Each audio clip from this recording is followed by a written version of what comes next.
Entoure-toi de gens qui t'inspirent. Entoure-toi de gens qui te tirent vers le haut. Et oublie ceux qui te tirent vers le bas. Vraiment, faut vraiment consacre 1 ou 2 heures par jour que à ça.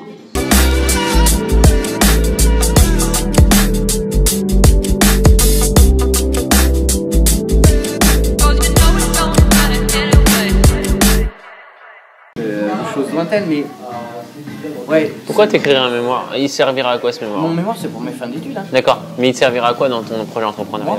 Moi, mon projet à côté, en fait, mon erreur que je suis en train de faire, si tu veux, alors dans mon école, j'ai un projet de Startup Week, donc l'idée c'est de monter une entreprise parce qu'il y a un problème et tout. Donc là, on était parti sur le problème des files d'attente et la rentabilité des festivals. Mais on est parti trop solution en fait. Donc on va continuer comme ça jusque dans un mois pour présenter le projet à des potentiels investisseurs. J'ai déjà présenté le projet, j'ai déjà pitché le projet, etc. Mais en fait, ça va pas. J'ai pas été assez profond. Est-ce que tu es sûr que c'est un problème? Que ce soit C'est ce que tu me dis là. Est-ce que tu es sûr que c'est un, oui. un Parce que problème? je le rencontre. J'ai été à la Time Warp il y a 3 semaines là. Ouais. Tu vois ce que c'est Oui, je sais. Ouais. Et ben, en fait, le problème c'est que j'avais pu payer là-haut. Parce que pourquoi? Bon, par contre, temps d'attente, 3 minutes de la voiture à l'entrée du festival. Exceptionnel. Okay. J'avais jamais vu ça. Une autre mentalité, français, Okay. etc. Exceptionnel. Par contre, quand on est arrivé pour changer, pour s'adapter à la monnaie, en fait, eh ben, ils prenaient pas la carte. Donc j'ai fait la queue pendant 10 minutes pour arriver pour prendre des tokens, donc un truc physique, pour les perdre après, comme tout le monde, pour me dire, bah non, on peut pas payer en carte, c'est qu'en espèces. Donc il fallait faire 1 heure de queue au distributeur qui était juste là à côté, pour ensuite refaire la queue pour changer. Mais donc en fait, tu essaies de résoudre un problème qui est lié à déjà un problème d'organisation du festival. Exactement. Qui n'est pas partout, hein, ce problème-là, d'organisation de festival. Tomorrowland, ça n'existe pas. Voilà, mais même dans moi, en fait, là, je te fais partager mon expérience personnelle. Dans les événements que j'ai faits, la majorité était aux Pays-Bas. Je n'ai jamais eu de problème de file d'attente sur les bars et les tokens. L'azote, moi non. Par contre, je te l'avais dit d'ailleurs par message, là où j'ai le plus attendu dans mes festivals, c'est dans le merchandising. Là, j'ai énormément attendu. Là, je crois même qu'à DEFCON 1, si tu veux avoir un goodies DEFCON, si tu n'y vas pas le vendredi, le premier jour du festival, à 10h, t'es mort. T'es vraiment mort. Si tu vas dans l'après-midi, t'attends au moins 2 heures de queue, c'est sûr. Et, ou alors, tu n'auras pas ce que tu veux. C'est hyper chaud. Là, je te parle d'un MVP en fait. Le MVP, en fait, dans notre solution pour le mois de mai, c'est de présenter une application mobile qui te permet de commander ta boisson. C'est-à-dire que tu choisis ta bière en plein milieu de la foule. Tu commandes ta bière, tu as ton moyen de paiement dans ton téléphone, tu payes et tu vas la chercher. Mais tu vois, l'idée, j'ai envie de plus le pousser. Comme tu dis, le merchandising. Si on peut faire ça dans la foule, pourquoi on ne pourrait pas le faire 5 jours avant, 10 jours avant, 1 mois avant de commander nos bières?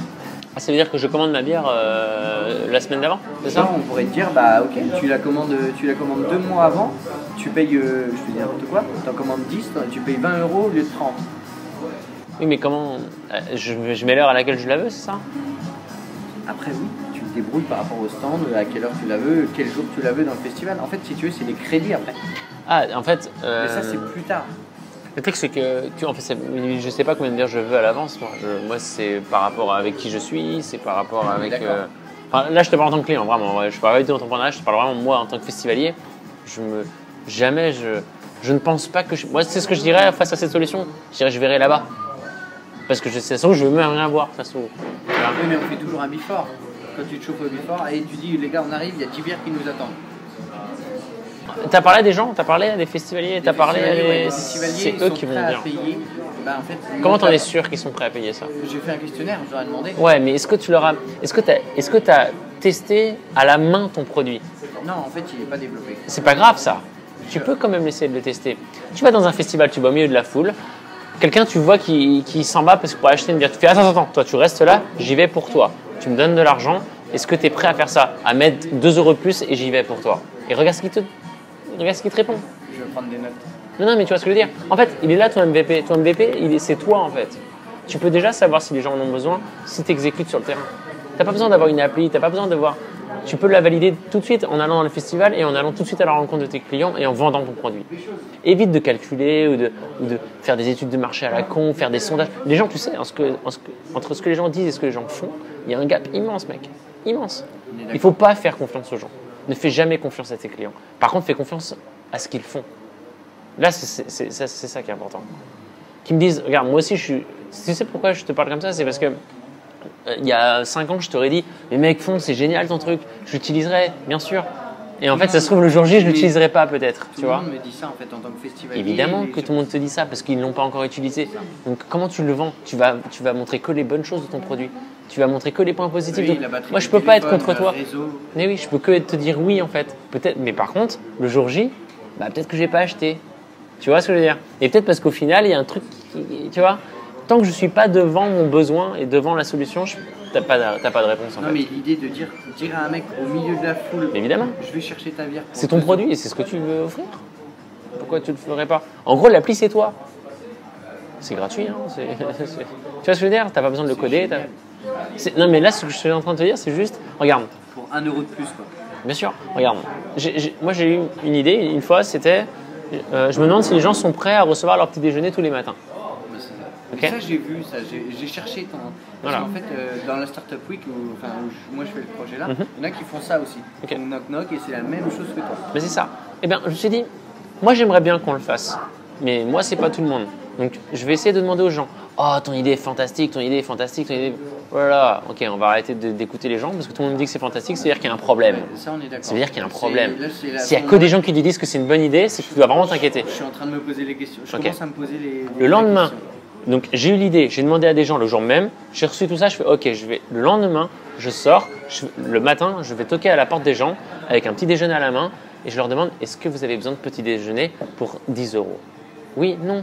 Oui, ils achètent, non, ils n'achètent pas. Et j'ai eu tellement de feedback le jour 1. Jour 1, j'ai pu avoir des réponses à ma solution. Des réponses si les gens étaient prêts à acheter ou pas.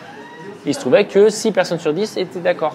Donc j'ai dit, bah, peut-être qu'il y a un truc alors. Du coup, on va peut-être pousser le truc. Mais sinon, j'aurais jamais avancé, tu vois. J'ai pas attendu 3 mois, 6 mois, 1 an pour avoir codé mon truc avant de connaître la réponse. Le lendemain, je suis sorti chez moi pour essayer de vendre mon produit. Et les gens, tu sais, les gens. Après, souvent, on me dit, mais les gens, ils vont pas me prendre au sérieux parce qu'il n'y a rien qui existe. Non, les gens, c'est des humains, c'est comme toi. Tu viens leur voir en disant, j'ai une idée, moi, j'aurais bien aimé qu'on fasse ça, j'aimerais bien lancer mon site internet qui est ce produit-là. Très care, beaucoup de soins dans la chose. Tu leur montres le sac quand tu leur dis est-ce que vous avez besoin de ça? Si oui, regardez ma carte, je vais lancer mon truc. N'hésitez pas à vous abonner sur la page que j'ai créée hier soir. Tu vois ce que je veux dire? Et basta. Toi, tu peux très bien le faire dans les festivals. Balade-toi dans les festivals. Là, cet été, tu dois faire tous les festivals dès l'été pour avoir une réponse à ton produit. Tu dois le faire. Donc fais ça, c'est toi l'application. T'as pas d'appli, c'est pas grave, c'est toi qui vas le faire. N'hésitez pas à vous inscrire. Ouais, je pense pas que la communauté en fait ce soit un réel souci. Là maintenant, je dois passer côté organisation et débitant de boissons. Je sais pas comment un festival fonctionne. Je sais pas comment qui paye à qui. Ça, c'est des questions que tu vas te poser une fois que tu auras validé ton projet. Bah en fait, là je suis en train de le faire pour mon mémoire parce que. Ah oui, parce que c'est l'école. Ils sont chiants. Bah, bullshit. Je sais pas. Tu fais. Ok. Non, non, mais parce que même pour ma culture personnelle, je ne sais pas comment fonctionne un festival. Et à un moment donné, je pense que j'aimerais potentiellement créer un truc et tout, mais je sais pas comment ça marche. Comment booker des gens, quel sponsor on choisit, pourquoi, à quelle heure, dans quel endroit, la sécurité. Donc là, on parle pour remplir ton mémoire. Là, on est d'accord. C'est que pour ton mémoire. Parce que pour ton projet entrepreneurial, il faut surtout pas que tu te poses ce genre de questions, sinon ça va te faire que freiner ton exécution. Évidemment. Tant que, mec, regarde. Est-ce que si, regarde, je sais pas moi. Tu as une idée, tu sais pas si elle est viable, tu vas te poser la question sur comment ça fonctionne, est-ce que je peux gagner de l'argent avec, comment je chope ma communauté, c'est naturel de se poser ce genre de questions. Le risque, c'est de perdre du temps. C'est de perdre du temps et de ne pas franchir le bac de perdre du temps. Moi, je t'avoue que je l'ai toujours pas fait en fait. Et oui, et tu as perdu 2 ans de ta vie là déjà. Parce que tu l'as toujours pas fait, ça fait 2 ans que tu as ça en tête et tu l'as toujours pas fait. Perdre de l'argent, c'est pas très grave encore. C'est perdre du temps qui est important. Parce que ça, c'est précieux, tu peux pas le récupérer, c'est chaud. C'est chaud. Moi, mon seule obsession dans ma vie, c'est de pas perdre de temps et ne jamais regretter de ne pas avoir fait quelque chose. Du coup, je fais tout le temps, dès que j'ai un truc qui pop, je le fais, je le teste, je regarde si ça vaut le coup de passer mes 6 prochains mois de ma vie là-dedans. Sinon, je le fais pas. Tant que ton projet n'est pas viable, tant que les gens n'en ont pas, si tu n'es pas certain que les gens en ont besoin, ne te pose pas ce genre de questions. De toute façon, ça va aller, c'est simple, c'est très naturel. Hein. Tu sens que les gens, ils ont besoin de temps au festival pour aller choper leur boisson parce qu'ils ne veulent pas bouger. Si tu deviens le mec indispensable parce que non mais attends, lui, bon, okay. C'est que là, il faut que tu le fasses. Je vais te spoiler un truc. En fait, cette idée-là, ça part de ça, mais en fait ça évolue, on essaie de s'adapter à chaque fois, etc. En fait, tant que le besoin il est comblé, les moyens pour y arriver, tu peux trouver des hacks pour essayer de remplir ce besoin-là. Mais il ne faut pas que tu aies une idée finie du produit parfait que tu as dans ta tête, parce que ce ne sera jamais celui-là. Jamais. Je te dis jamais. Par contre, c'est ton marché. Plus tu vas lui parler, plus tu vas lui vendre ton produit, plus tu vas itérer, plus c'est eux en fait qui vont te construire ton produit. Tu vois ce que je veux dire ? C'est pour ça qu'il faut aller le vendre le plus rapidement possible. Il faut vraiment le vendre le plus rapidement. Tu le vends demain. C'est vrai que c'est malin. Là, le prochain truc que je fais, je vais à Stockholm pour la Swedish. Excellent. Tu pourras faire un premier test. Ouais, je me dis, bon, en plus on est en anglais, ça va me faire évoluer et tout, non, c'est cool. Ouais, je me dis, ne serait-ce qu'à mes potes, bougez pas, ils vont me payer. Enfin, bon, le radin de dire à ses potes, je te paye 1 euro plus et je cherche ta vie. Non, mais des gens que tu connais. Ouais. Tes potes, ils diront oui tout le temps. C'est ça. C'est pas pertinent de parler à tes potes pour ça. Dis à des gens que tu connais pas, tu ne les connais pas. En tout cas, voilà, tu vois ta priorité, quoi. Ta priorité, c'est vraiment de savoir ce dont les gens ont besoin. C'est vraiment, ça doit être ton obsession, en fait. Ça doit être vraiment ton obsession. C'est bon, ça. Et tu vois, ton obsession, elle change lorsque le jour où tu comprends que c'est viable, là, ça change ton obsession. Après, c'est comment recruter, comment lever de l'argent, comment gérer la croissance, comment... Et ça, c'est que 3% des entrepreneurs. Hein. 97%, c'est comment je vends mon putain de produit. C'est quoi dont les gens ont besoin. Non, mais tu vois, c'est drôle parce que je sais pas, tant que je l'ai pas utilisé, je peux pas te dire. Là, on parle trop what. Il faut que tu parles du why. On parle trop du produit, là. Le what, ce que tu fais. Je m'en fous de ce que tu fais. Juste savoir si les gens en ont besoin. C'est vraiment le point. C'est vraiment le point. En fait, il faut que tu sois un bidouilleur. Tu sais, c'est quoi les meilleurs entrepreneurs ? C'est les mecs qui ne font que tester des nouvelles choses tout le temps, jusqu'à trouver ce qui ne marche pas et du coup ce qui marche. Tu vois. Tu vas passer ta vie à trouver des choses qui ne marchent pas. Et il faut que tu passes ta vie à trouver des choses qui ne marchent pas. Évidemment. Mais du coup, toi aussi, tu développes un peu ? Ouais, je développe, ouais. Mais c'est pas la finalité. En fait, souvent, il y a des gens qui me disent « Ouais, mais toi, tu sais développer, c'est facile pour toi. » Mais putain, mais j'ai pas du tout commencé en développant mes projets, moi. Pas du tout. Je les ai développés à partir du moment où j'étais sûr que c'était viable. T'as pas besoin de compétences. Au contraire, moins t'as de compétences, plus tu vas oser des choses. À la limite, c'est même mieux. L'ignorance, elle est plus bénéfique qu'une expertise. Plus t'es expert, plus tu vas te créer des problèmes, parce que tu sais comment ça se passe. Tu sais, c'est drôle parce que souvent, je parle avec des entrepreneurs qui ont bien réussi, et aucun n'était expert avant. Aucun. Et c'est complètement normal. Ouais, en plus, t'es avec parce que ta famille, toi. Ouais, j'étais avec famille à un moment donné. C'était entre 2015 et 2017. C'était un truc de Mahamar tout à l'heure, un podcast sur Nouvelle École, tu connais ? Ah oui, Nouvelle École, c'est un podcast, il était passé dessus. Ouais, j'ai écouté ça, je suis tombé là-dessus, parce que hier j'étais avec le responsable projet de Tilassine Music, tu connais ? Non, Tilassine, c'est un DJ français. Et il est parti avec sa caravane produire son album en Argentine et au Chili. Et là, il va l'exposer. Je suis assez fan de c'est de la house, un peu techno, électro. Ouais. Voilà. Et j'ai rencontré en fait pour l'aider lors de son exposition. C'est des gens comme ça aussi que je souhaite rencontrer et d'être avec un de ses artistes préférés, franchement. C'est top. Non, mais j'ai tout appris là-bas. Hein. C'est clair que ça m'a. Ma courbe de croissance, elle était comme ça quand j'étais là-bas. Et dès que j'avais assez de choses pour entreprendre tout seul, je suis parti et après j'ai bombardé, tu vois. Mais non, ce family, ils sont très très bons. Je crois beaucoup en eux. C'est des ouf. C'est vraiment des ouf. Mais et ça marche pas, tous tes projets d'un coup quand même, ouais, parce que comment je fais que de tester des choses en fait, tu vois. Tout le monde dit t'as plein de projets, mais non, c'est juste que je balance des choses et je regarde si ça marche ou ça marche pas. Faut oser, c'est ça qui c'est même, ouais, faut oser, mais c'est juste, faut pas juste avoir peur du regard des autres en fait. Non. Tu sais, l'échec souvent, bon, on est d'accord, en France, l'échec, voilà, c'est. Voilà. Alors qu'il faut que franchement, si tu passes pas ta vie à échouer, c'est que vraiment tu vas regretter beaucoup de choses dans ta vie. Beaucoup de choses. Et moi, c'est mon obsession de jamais regretter. Du coup, je teste, et je m'en bats les couilles de ce qu'on me dit. C'est à toi aussi de.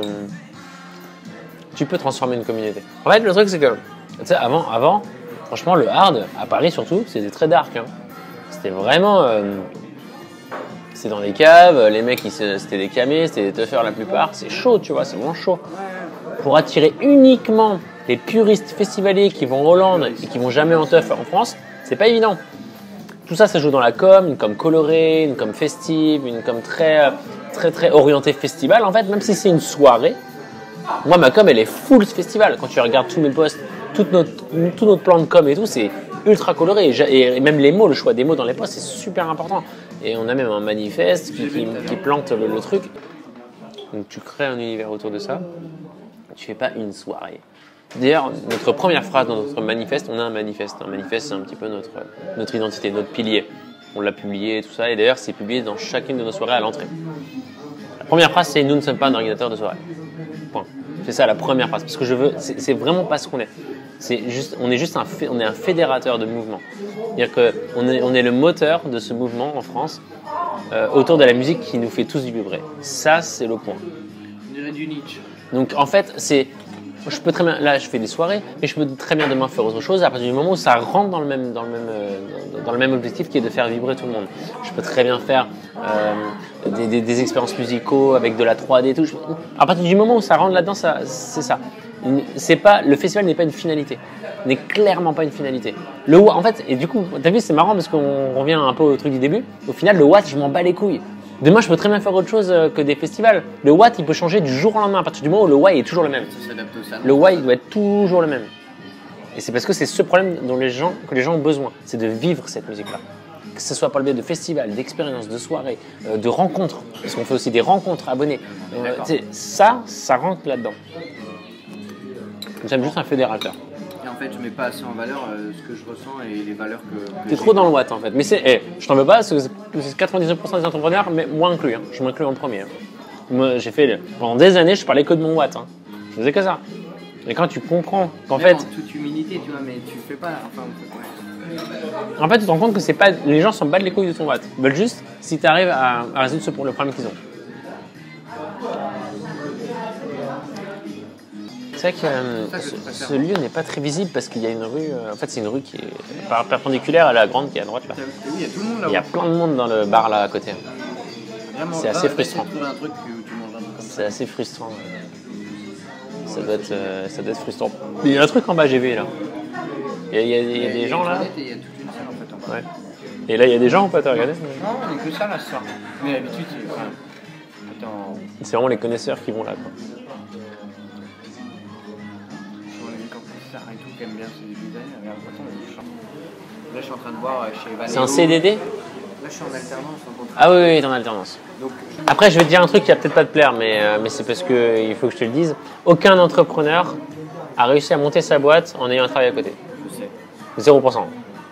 Ça revient à la question que j'ai eue tout à l'heure. Si tu étais obsédé par ton produit, tu aurais quitté ton boulot tout de suite. Parce que tu pourrais pas accepter de passer une minute de plus qui n'est pas pour ton produit dans ta journée. Impossible. Je pense que j'ai. Et ceux qui arrivent à sortir un truc, c'est ceux qui sont obsédés par leur produit. Alors, il y a deux solutions. Soit tu es obsédé par ton produit, du coup, il ne faut pas que tu entreprennes. Et très respectable. Du coup, tu prends un travail tranquillement, tu peux tester des petites choses à côté. Et peut-être que dans 10 ans, tu auras cette fibre entrepreneuriale. Ou bien tu es obsédé par ton produit et tu peux pas, c'est viscéral pour toi. Tu pourrais même pas, même penser à être payé par un boss et passer la majorité de ta journée à travailler pour quelqu'un d'autre, ce serait impossible pour toi. C'est ce que l'entrepreneur, je le vois comme ça aujourd'hui. En fait, je te l'enlève pas du tout, je suis entièrement d'accord avec toi, mais j'ai encore beaucoup à apprendre chez vous l'essentiel. Et j'ai pas envie de regretter. Qu'est-ce que tu dois apprendre? En fait, je ne connaissais pas les grosses boîtes. Et il y a une différence entre être alternant et je suis 2 jours à l'école par semaine, ouais. 2 jours à l'école par semaine. Ouais. Je trouve que c'est beaucoup. J'ai envie de vraiment tester une semaine à temps plein chez SNCF. Parce qu'il me manque un truc dans les méthodes agiles, parce qu'il me manque un truc au niveau des responsabilités pour savoir gérer une équipe en étant jeune. Si tu sais comment gérer une équipe, si tu connais les méthodes agiles et si tu veux encore apprendre plein de choses chez SNCF, tu pourras encore moins entreprendre après. C'est les ignorants qui arrivent à monter une grosse boîte. Pourquoi? Parce qu'ils apprennent sur le tas, ils vont beaucoup plus vite que les autres.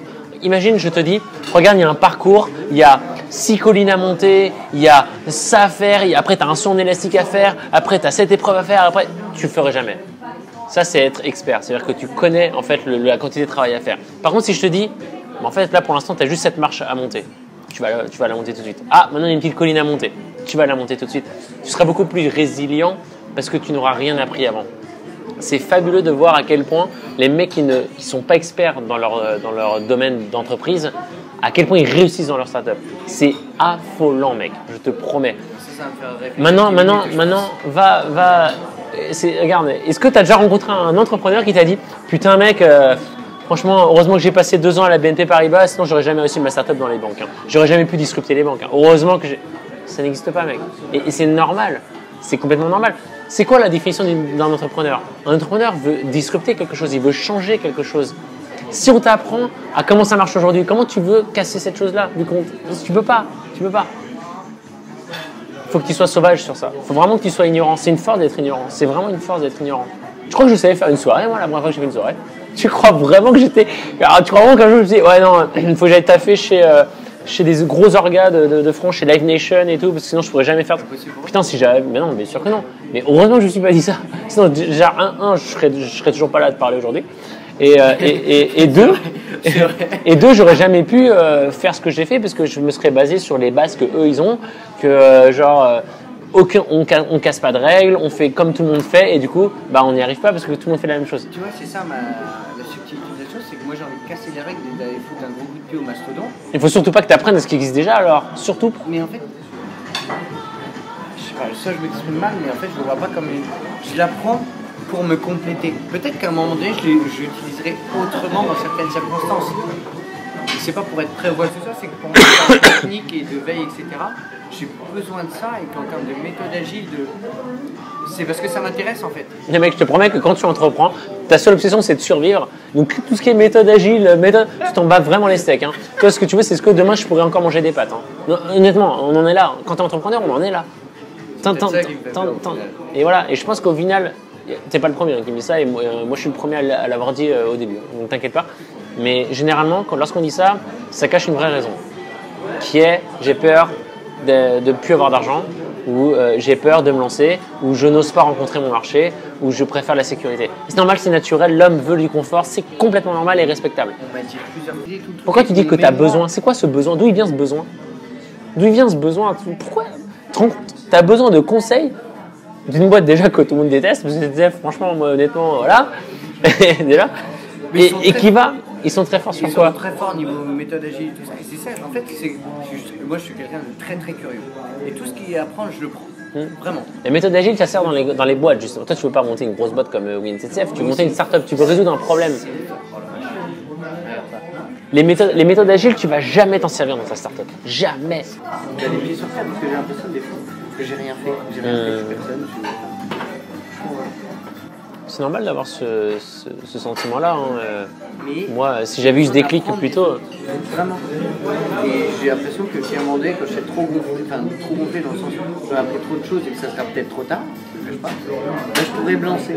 J'ai l'impression que c'est comme ça que je vois les choses. Tout le monde doit être. Ouais. Pour avancer, je suis assez persuadé que d'être inspiré par quelqu'un ou quelque chose est primordial. Ça, c'est sûr. Moi, je suis inspiré par plein de mecs et franchement, c'est grâce à eux que j'avance. Et si clairement. Il y en a un qui m'inspire chez SNCF et que c'est ça qui me fait rester. Eh ben, prends des verres avec lui toutes les semaines. T'as pas besoin d'être dans la boîte H24, putain, tu vas perdre trop de temps. Prends ce que tu dois prendre.